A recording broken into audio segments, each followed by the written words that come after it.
Hello everyone and welcome back to another video from Wake&Tech. In this video, I'm going to show you how to join a group on Facebook. So let's get started right away. First of all, open up the Facebook application on your device. And if you haven't logged into your account already, proceed forward with your email address and your password.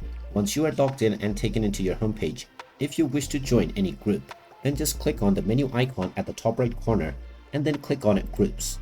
This will now take you into your groups page. You may use the search box at the top right corner to search for any group that you wish to join. And once you find the group, you can simply click on the join button. And if the group is an open one, you will directly see the visit button, which you can click on in order to visit this group and start seeing all of its posts.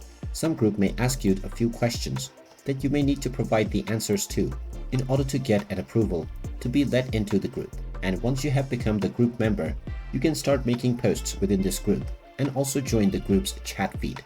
And there you have it. That is how easy it is to join any group that you wish on Facebook. If you find this video helpful, make sure you hit that like button and subscribe to our channel if you haven't done so already.